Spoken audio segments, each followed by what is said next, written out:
Je le fais au coup par coup. Voilà, c'est pas quelque chose que j'ai programmé régulièrement. Euh, je suis un entraîneur très observateur. Je suis tellement observateur de nos gardiens que j'en oublie des fois. Enfin, j'en oublie, pas que j'en oublie, parce que c'est pas mon rôle. Mais je peux pas te dire si notre milieu il est bien monté au moment où le coach le souhaitait, si l'attaquant il a fait le bon appel. Voilà, je suis toujours soucieux à travers l'évolution du jeu, de là où notre gardien se situe. J'intègre beaucoup tout ce qu'il fait, tout ce qu'il met en place. Après, quand j'interviens sur la vidéo, c'est quand j'ai un doute, quand j'ai besoin d'être rassuré sur quelque chose. Et là, je fais appel à la vidéo, effectivement. Après, c'est vrai que je cache rien, que ça soit aux adjoints, à l'entraîneur, que ça soit aux vidéo-analystes. Je cache rien sur ma méthode de voir les choses, sur ma façon de voir les choses. Et donc, même eux, ils s'y prennent au jeu, et puis ils sont même capables aujourd'hui de voir si, dans une situation... ben, je sais pas, qu'est-ce que je peux te donner comme exemple. Le gardien, il a peut-être anticipé alors qu'il n'aurait pas dû anticiper. Voilà, donc mais c'est vrai que je programme pas. Ça me peut m'arriver quand le gardien, j'estime qu'il a fait son match. Je je suis pas là toujours à faire la vidéo, à disséquer. Voilà. Alors moi déjà, je considère que notre travail, notre métier, c'est un métier. Voilà. J'invite tous les dirigeants de club à considérer ce que je dis, parce que être gardien de but, c'est un métier, et être entraîneur des gardiens de but, c'est un métier aussi. Donc, et je trouve que beaucoup de clubs dénigrent un peu ce poste-là, et ils ont tort. Parce que moi, je dis haut et fort que le gardien de but, c'est 50% de l'équipe. Et en tout cas, il doit travailler dans ce sens-là. Et pourquoi je m'amuse à dire que c'est 50% de l'équipe? Parce qu'on sait très bien que, aux yeux d'un entraîneur, ton gardien, oui, il te fait gagner le match. Oh putain, notre gardien, ce soir. Ou alors il te le fait perdre. Hein. Après, ça peut être aussi les buts qu'il a pris. Voilà. Donc, c'est un poste très important. C'est un poste qu'il ne faut pas dénigrer. Par contre, hiérarchiquement, il faut être capable aussi de rester à sa place.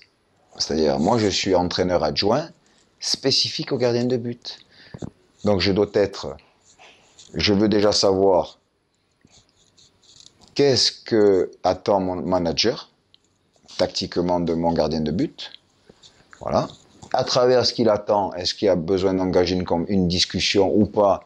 Parce que, je donne un exemple. Aujourd'hui, on me dit, les entraîneurs, oh putain, il faut qu'ils soient bons au jeu au pied. Pardon pour les mots.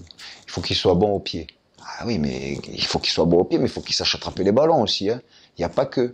Voilà. Et aujourd'hui, on entend beaucoup de gens, oh là là, quel jeu au pied. Les gens qui sont autour de ce poste-là, c'est, ah, il a un jeu au pied. Ah oui, il faut qu'il ait un jeu au pied, c'est sûr, parce qu'aujourd'hui on leur demande de jouer au pied. Mais c'est pas les numéros 10, hein, les gardiens. Jusqu'à la preuve du contraire, ils ont une cage à défendre, et c'est pas avec les pieds qu'ils doivent les défendre. Il y a d'autres aspects à tenir compte. Voilà. Et ça, c'est, voilà, moi ce que je vois, c'est que je suis à l'écoute de mon manager, parce que, à mes yeux, qu'il ait tort ou qu'il ait raison, je dois être à son écoute, parce qu'à travers ce qu'il souhaite, pour parler surtout de l'aspect tactique, hein, parce qu'il faut savoir aussi, il faut aussi savoir que notre gardien, c'est lui qui s'adapte à sa défense. C'est pas les défenseurs qui s'adaptent au gardien. Donc voilà, ouais, j'ai besoin de savoir les grands axes du manager, ce qu'il attend, je veux qu'il soit tout ce qu'il attend, et après je discute. Voilà. Moi, si un manager me dit, je veux qu'il joue haut, mais si c'est pour jouer haut, pour faire bien, et être haut pour se faire harakiri, se faire lober tous les week-ends, je dis non. Parce que haut, est-ce que c'est haut? Haut, 16 mètres, t'es haut déjà. C'est déjà pas mal. Déjà pas mal, voilà. Donc après, c'est un échange. Et le rôle aussi, c'est... Alors moi, je disais que j'étais un informateur au départ, et puis je vais pas me l'attribuer pour moi parce que c'est pas le cas. J'avais mon manager général à Tours qui un jour, quand je lui ai dit, quand il me parlait des gardiens et qui m'évoquait ou qui m'envoyait un peu des fleurs à l'époque, j'ai dit écoute, moi je suis simplement un informateur. Voilà, je fais rien d'autre que t'informer. Il m'a dit non, moi je dis que tu es un réducteur d'incertitude. Voilà. Et j'ai retenu ce terme-là qui m'avait attribué, et c'est ce qu'on doit être. On doit réduire les incertitudes à notre manager. Parce que notre manager, il a sa vision des choses, il faut la respecter, Mais aussi, il a besoin de la vision de son adjoint, parce que s'il doit aussi s'occuper des gardiens de but, s'occuper de la préparation physique, ça ne sert à rien qu'il ait tous ses adjoints.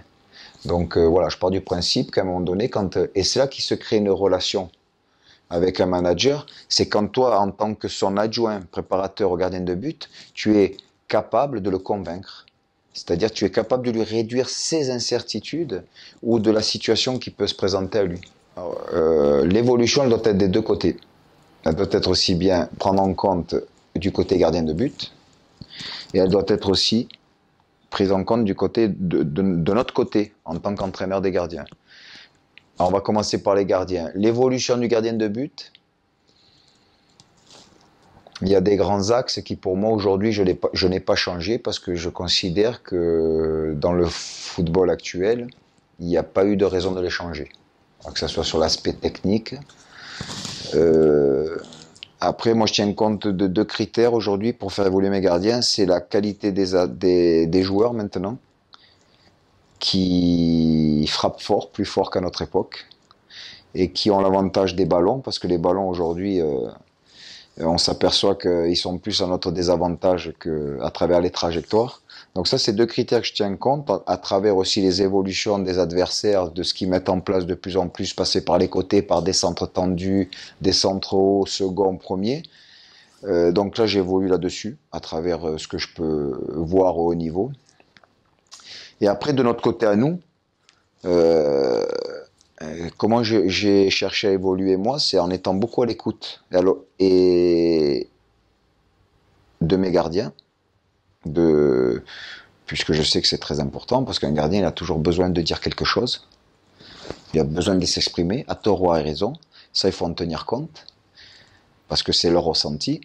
Et moi, pour l'évolution, voilà, c'est être à l'écoute, être capable de leur donner des réponses concrètes à leurs questions, avoir toujours un discours clair.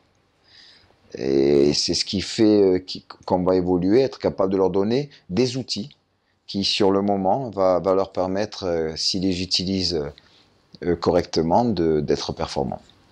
Et après, sur l'aspect technique de l'entraîneur des gardiens, son évolution, c'est voilà, moi je me suis attaché à frapper des deux pieds. Je m'attache à avoir une bonne hygiène de vie pour que quand vous entraînez des gardiens de Ligue 1, il faut quand même ressembler à quelque chose. Alors je dis pas que l'habit fait le moine, mais pour un gardien professionnel, c'est toujours plus confortable pour lui d'avoir quelqu'un qui lui tient un discours cohérent et qui a des attitudes techniques, gestuelles, de frappe, de force de frappe, de qualité de frappe, de trajectoire de frappe, du pied gauche et du pied droit, qui sont en harmonie avec son discours. Voilà. Et c'est là-dessus où je pense que le poste du gardien de but doit ou évoluer. C'est peut-être pas une évolution, c'est peut-être ce qu'on aurait dû être tout le temps. Mais en prenant de l'âge, si on aime toujours son métier, on n'a pas le choix pour évoluer correctement, il faut s'entretenir. Et il faut évoluer dans tout ce qui est la technique que les gardiens peuvent retrouver le soir des matchs, même si on sait très bien qu'on ne frappe pas aussi fort que les attaquants qui les rencontrent le week-end, mais on doit s'attacher à se rapprocher le plus. Parce que pour entraîner des gardiens pour les entraîner, ça ne m'intéresse pas. Les entraîner pour qu'ils soient performants, comme l'attend notre manager le samedi soir, ça m'intéresse. Déjà, quand j'ai commencé, on a été professionnel, j'ai commencé à entraîner des gardiens professionnels, même si j'avais un peu goûté aux jeunes gardiens, mais tu vois, j'avais fait ça 2 heures de temps par semaine. Quand j'ai commencé ma carrière d'entraîneur de gardien, je me voyais pas l'âme d'entraîner les jeunes gardiens. Je disais pas que je voulais pas le faire, mais même pas j'y pensais, puisque c'était pas mon rôle. Et quand j'ai commencé à y toucher à Tours, je me suis pris de passion. J'adorais les retrouver, j'adorais les faire travailler. En fait, ce qui m'a plu, c'est de la manière dont il capte les informations, quoi, et la vitesse à laquelle il progresse. Et là, tu te dis, oh, t'as pas intérêt de leur raconter des conneries, quoi, tu vois, en humour. Tu vois, tu as intérêt de ce que tu vas leur dire, ça va être des bonnes bases, et c'est ce que, tu vois, c'est ça qui est passionnant. C'est passionnant. Et puis après, comme je te disais tout à l'heure, sans être hypocrite, ben, quand tu as eu des jeunes gardiens et qu'aujourd'hui ils sont au plus haut niveau, ça fait plaisir, quoi. Parce qu'ils ont mis beaucoup d'investissements comme nous on a pu le faire en tant qu'entraîneur. Et puis les heures qu'ils ont passées de travail, ça leur a permis de progresser, puis d'arriver à... Voilà, moi j'ai eu la chance aujourd'hui d'avoir côtoyé Stéphane Ruffier, Johan Thuram, Benjamin Leroy, Bingourou Kamara. J'en ai d'autres qui ont un peu moins réussi, mais c'était toujours un plaisir de travailler avec eux aussi. J'ai gardé un très bon souvenir. Hein. Je pourrais les citer, des Salès, des Benjamin Bertrand. Après, j'ai eu plein de petits jeunes. Et aujourd'hui, Alban, Mauro, Marc Vidal, Thibaut Cotte, voilà, c'est ce que j'évoquais. Le premier mot, c'est la passion, quoi. C'est en fait, moi, quand j'étais gardien, je faisais toujours en sorte que le numéro un il soit, parce que j'ai décidé. Il s'est passé dans ma carrière des circonstances qui ont fait que j'ai eu la chance toujours d'avoir une proposition de gardien doublure, mais toujours dans des grands clubs, avec des grands gardiens devant moi, et où on jouait des compétitions européennes. Donc ça a été des choix, c'était des choix. Mais quand voilà, j'ai eu la chance, et j'avais toujours ce truc de veiller à ce que dans le groupe gardien, ça se passe bien. Et aujourd'hui, ben voilà, c'est quelque chose que j'avais déjà en moi, et c'est sûr que ça m'était plus facile. Après, j'ai bénéficié aussi de l'expérience de mes entraîneurs de gardiens, l'approche qu'ils avaient pédagogiquement envers nous. Et je voyais comment ils fonctionnaient. Et après, si ça rentrait dans ma façon de voir les choses, ben je m'en suis servi. Moi, je dis toujours que Jean-Luc Ettori m'a filé ses bagages, quoi. J'ai pas honte de le dire. Voilà. Il avait 2 grosses valises et il me les a filées. En gros, c'est ça. Hein. Donc, ben, j'ai pas refusé. Et aujourd'hui, voilà, moi, ce que je dis, voilà, c'est qu'à un moment donné, quand je suis parti de Monaco, je suis arrivé à Tours, j'ai voulu donner. En fait, je suis quelqu'un qui veut donner. Moi, je cache rien. Hein. Moi, je suis vrai. Je défends des choses. Je fais un métier que j'aime. Je prends toujours autant de plaisir que, et encore plus aujourd'hui. Hein. Parce qu'aujourd'hui, comme je t'ai dit, j'ai des trucs bien en place, bien ancrés, et ça me permet de reconstruire dessus, tu vois. Je dis pas que je sais tout, hein, j'en ai encore à apprendre. Mais ça me permet aussi voilà, d'avoir des objectifs. Déjà, dans mon premier temps, avec mon club ici, essayer un peu d'obtenir des choses un peu plus élevées. Et voilà, et moi, c'est d'aller le plus loin possible aujourd'hui. C'est quelque chose qui me plaît. Je m'entretiens pour aller le plus loin possible, pour apporter mon expérience. N'oubliez pas que je suis Gaulle. Yeah. Down there! Filthy with fun!